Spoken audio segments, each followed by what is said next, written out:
was younger, I used to only see white people on TV.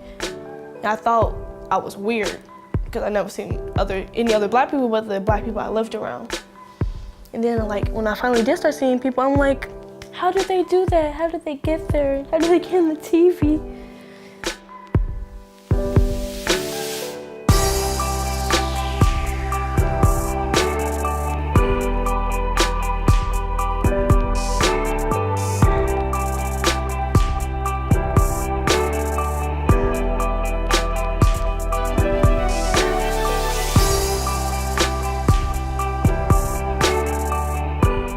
My name is Elgin Bokhari, and I'm a graphic illustrator, teaching artist, and program director of Free Write Arts and Literacy Program.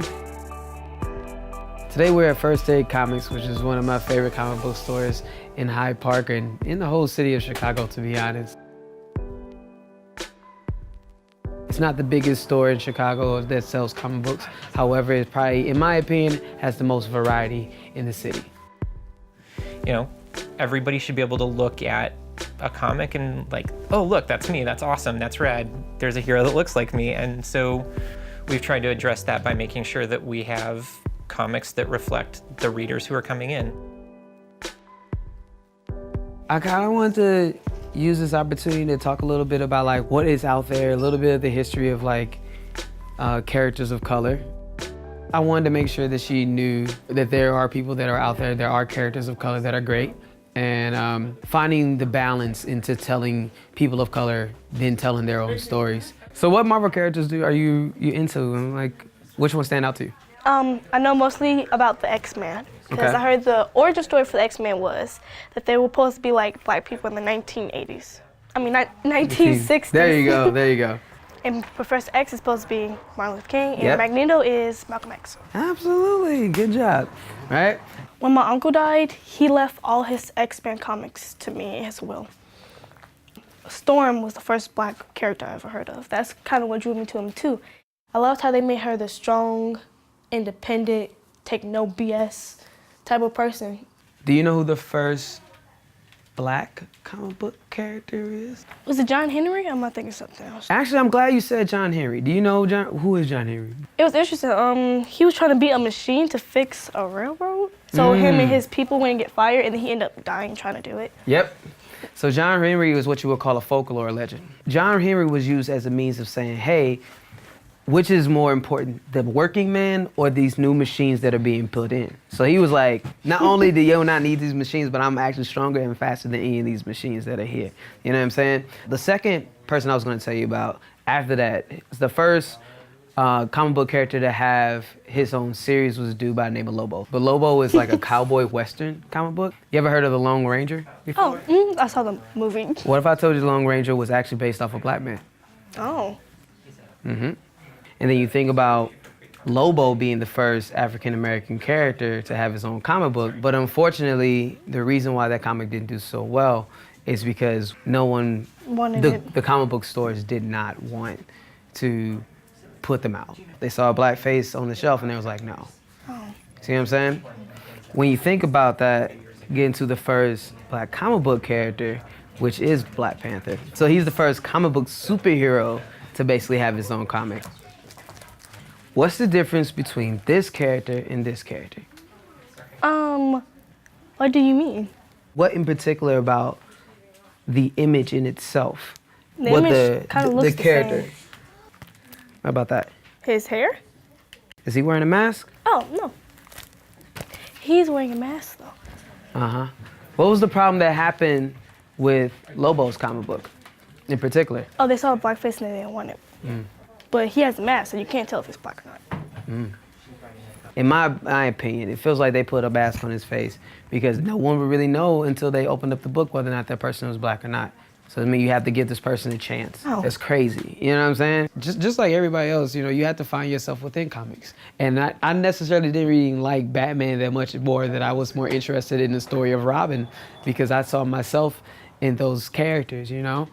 As I got older, I realized that the representation of people that looked like me was not as big. And once I became more aware of that, I started to then try to look for stories that gravitated towards people who struggle through the Black experience, people who are now liberated by that and can have just a good story.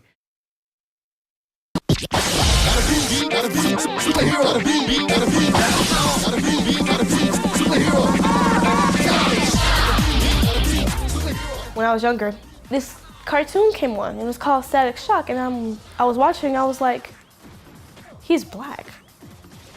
That's new. He's the hero. He's not the bad guy or anything. And he's saving people. He's a teenager. He's like going through actual life while doing this. And so I was like, I thought I wasn't allowed to do it. I wasn't supposed to do it. Like seeing him have his own show and being the superhero, I'm like, I can be a superhero too. These are some of the original Static Shock comic books. And with Static Story in particular, you know, talking about what it means to be a teenage boy as well as a Black teenage boy. I think it has a lot to do with them actually being written by Black people. It's important to have reference, you know. People who look like you also worked on those stories too. You know what I'm saying? Like Dwayne McDuffie have helped write some of the best DC animated episodes ever. And he helped create Milestone Universe. And his stories were so dope that he took something that he wanted to do on his own and met with some friends, and then someone else thought that was even better and then did it.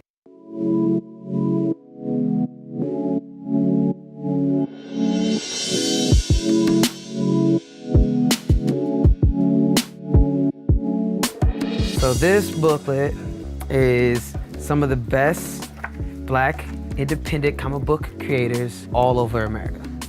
The person who's known as the godfather of this independent Black comic books is named Turtel Only.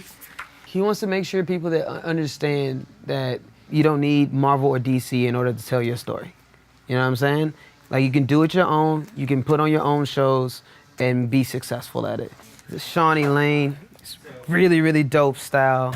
You know what I mean? And he does all this stuff on his own. You know what I mean? He doesn't have to go through a major label, anything like that. Also, well, since we're over here, this is Ashley Woods. I kind of recognized it. Also, she's working on her own independent comic right now too. John Jennings, another really amazing artist. Everyone either wants to be on Marvel or DC, but I learned later on that it doesn't really have to be Marvel or DC to be good. And like, it's a lot of comic books that are independent, and I can have my own independent comic book. If you're a new comic book artist, comic book person, how can you get your book out there? Because I heard that you have to pay to get your comic book places. You mean like in shops and stuff? Mm-hmm.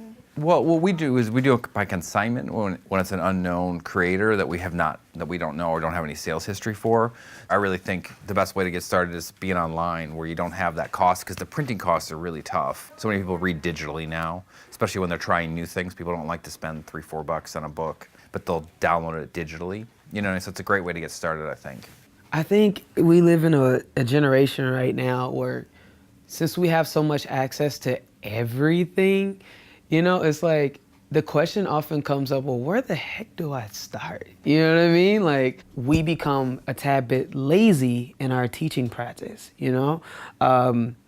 You can't just say, go do it, you know? Like, I need a few tools. So I just want to let you know that there's a slew of different ways to make comic books. So alternative comic style is like basically an alternate way of making comic books that are not your traditional superhero type characters. For an example, this is Jimmy Corrigan, right? So it's still telling a good comic book narrative, but it's used in a way that's playing around with like not your traditional looking characters, or like have them be like the super hyper buff like superhero characters, you know? This is another great example. As far as like strong, dope female characters, this is Tank Girl. But I really love their style. Like styles of like comic book creation and stuff. And honestly, also you see like this comic is in black and white. Also, look at the style of like Scott Pilgrim, right? Oh, I love that comic. But also, like, look at it. Super simple, cute, you know what I mean? Like, so I just want to make sure you see a couple of different styles, so you don't have to feel like your characters have to look like, you know, X-Men. X-Men, you know? There you go. So Angel, actually, one of the promoters just dropped this off. Cake is coming up, and I thought that might be something you might want to check out. It's alternative comics. Thank And you. it's a big event here in Chicago. It's about, I think maybe, I'm probably wrong, I think it's their third It's year. their third, Yeah, I think it's their third year. And they're good people. Well, being in the store with all these comic books, I can picture Rebel here, but I don't know if people like look past it or grab it. It can happen, you know? It's like these people are tangible folks. They're just like you and me, and they had an idea just like you, and you can take that forward as far as you want to go. It takes just you making that first step.